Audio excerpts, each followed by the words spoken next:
Some people called him the Boogie Man. Other people called him the monster. Well, regardless of what he was called, it's true, he was the Boogie Man.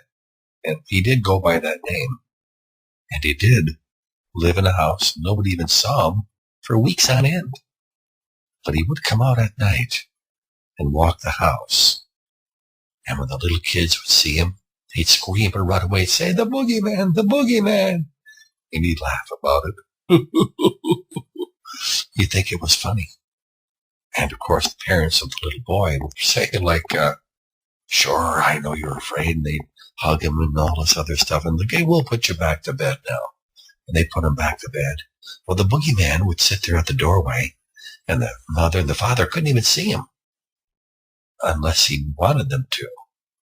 And he would just sit there and he'd watch the little kid try to get back to sleep. And as soon as the parents would leave, he'd stand in the doorway and just stare at him. And the little boy would be tossing and turning and eventually look to the doorway and go, "Ah, ah," and he'd start screaming, "The Boogie Man, the Boogie Man." And the parents would come running back in again and say, "Oh, no, you're going to be okay. You're going to be okay. Don't worry about it." Oh, geez, this went on for nights and nights, and they were to a point where they were going to take the little boy to the doctor to see if he was okay or not, because why was he always so afraid of this boogeyman, this monster?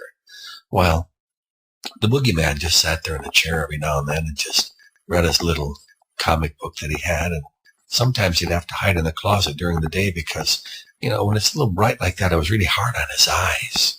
Had a hard time seeing in the daytime.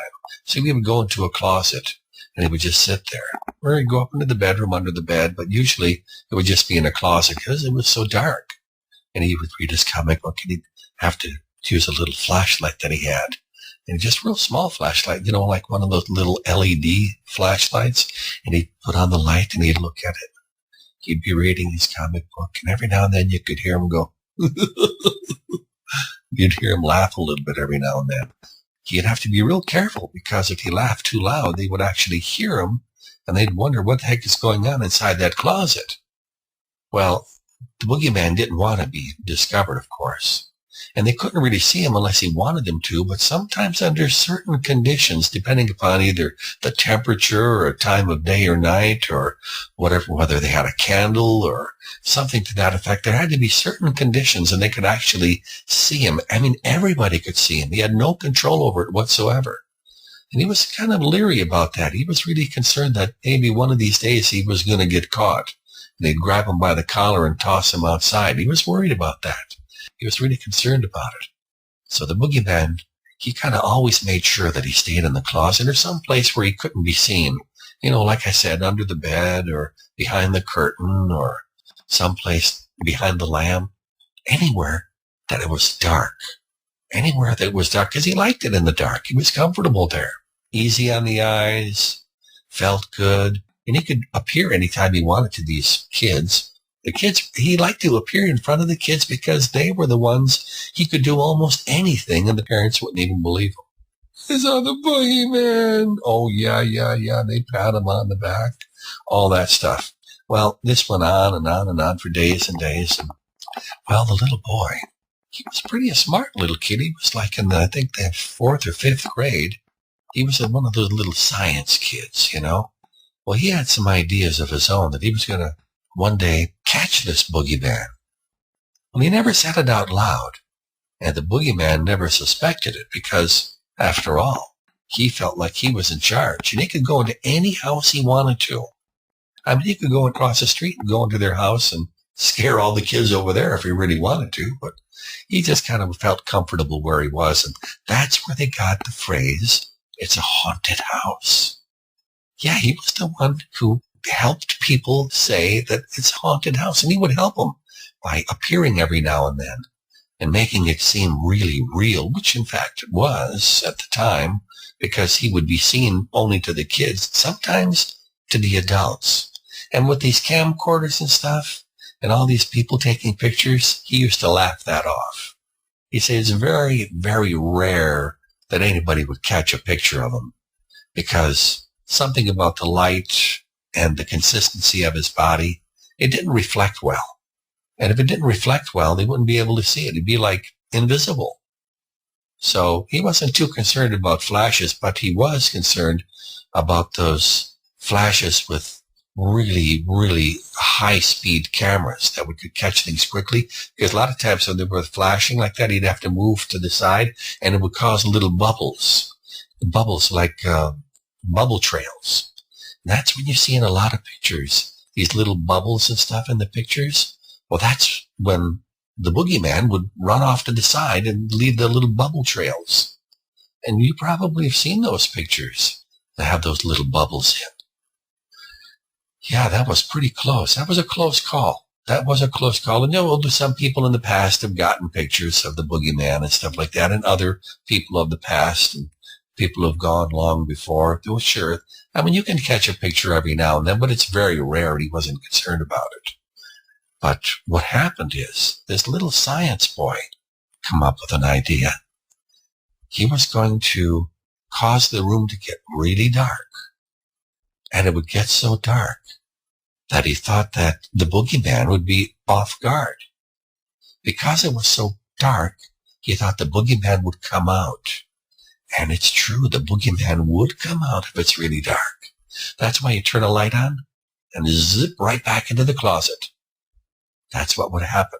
So he made sure that it was really, really dark.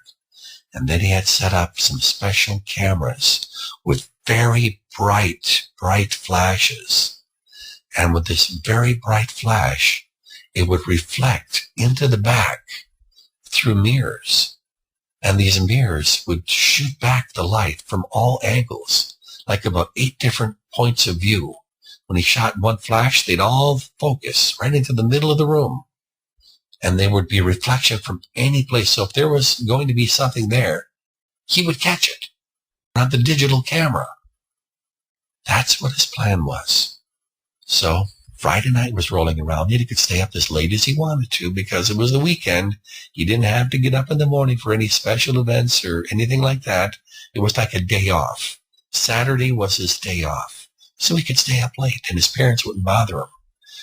A lot of times the parents would go to bed at regular time, even on Friday night, even if they had the weekend off. And they did go to bed early, and he stayed up, and he set up all of his equipment, the big flash that would reflect all into the center of the room. And I'm going to get him. I'm going to get the boogeyman, he said to himself. He didn't say it out loud because he didn't want the boogeyman to know. And the boogeyman just sat there in the closet, thinking it's Friday night. He's going to have fun this weekend. He's going to have a lot of fun. And he was looking at his comic book, and he'd be laughing at the comics and just waiting for the nighttime to come so he could come outside. He could come out into the open, I should say. Okay, so he looked down at the bottom of the door. The boogeyman did. He looked down at the bottom of the closet door where he could see the light from the room. And if he looked real close to the bottom of the door, he could see that the light was getting darker and darker because it was becoming darker and darker outside. He knew the windows were open. And once it got really dark, then he knew he could come out into the room and scare the little kids, which always made a big thrill for him. He just loved doing stuff like that. Well, this particular night, it was got really dark. He says, "Ooh, it's going to be a dark night tonight," he said. Really dark. Well, the little boy was waiting there for him. Just waiting for him to come out. He didn't know when he was going to come out, but he was hoping if it got dark enough, he'd come out. And sure enough, it was a lure. And the boogeyman said, "Oh, this is going to be a good night tonight." And he kind of squeezed down through the opening of the closet door and started to walk out into the room. "Wow," he said, "is it dark in here?" Looked around and said, "Geez, I've never seen it this dark before. I got to make some noises here. This is really spooky." So he started to make some noises.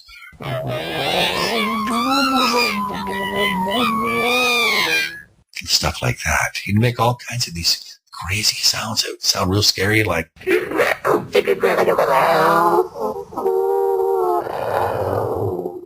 all these noises. But the little boy, he was so afraid. You can't explain it.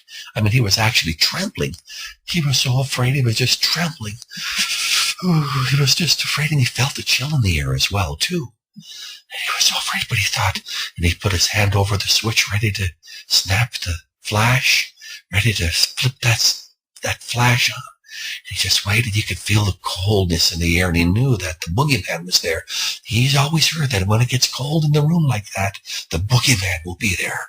So he waited, and he could actually feel the breath as he held his hand in front of his face in the pitch darkness.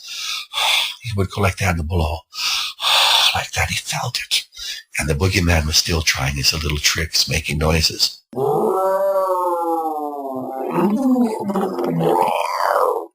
And Boogeyman, he thought it was kind of a fun night tonight, really dark, everything's fun. And all of a sudden, the little boy said, okay, let's do it. Let's get ready. I can feel it. It's cold in here. And I just know he's here. He's got to be here. I can just feel it. I'm so afraid. I'm so afraid. And he flipped that switch.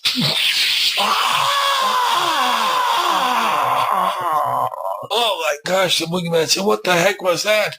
He couldn't see anything. He couldn't even see the room. He couldn't see nothing. And the boy flipped on the lights in the room. Oh, he was so relieved. And the boogeyman was just standing there in the middle of the room, all confused and everything. And the little boy actually saw the boogeyman standing in the middle of the room, confused, looking all over the place. And all of a sudden, the boogeyman looked at him, and the little boy looked at the boogeyman, and they just...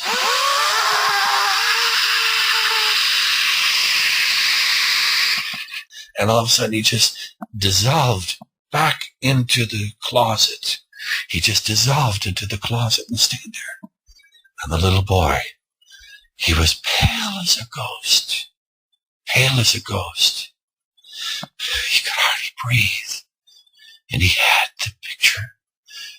And he had to test it. He had to look and see. And he got his camera. He was ready to look at the picture. He was so afraid his hands were trembling, and he couldn't look at the picture. And just as he was about to flip the switch to look at the picture, it slipped right out of his hand onto the floor and fell. The camera fell right onto the floor. Clunk. Oh, no, he said, no. And he reached down and picked up the camera. Did it work? Did it work? And his hands were shaking, and he tried to switch it on. It came on. Digital camera came on. He said, it came on. And now he's going to check out picture one. And as soon as he flipped back to see if he took the picture, he couldn't believe it. He could not believe his eyes. He went silent. Totally silent. He couldn't believe it. He got weak. And the little boy walked over to the bed. He could barely make it. And he just collapsed onto the bed, his eyes wide open, laying there.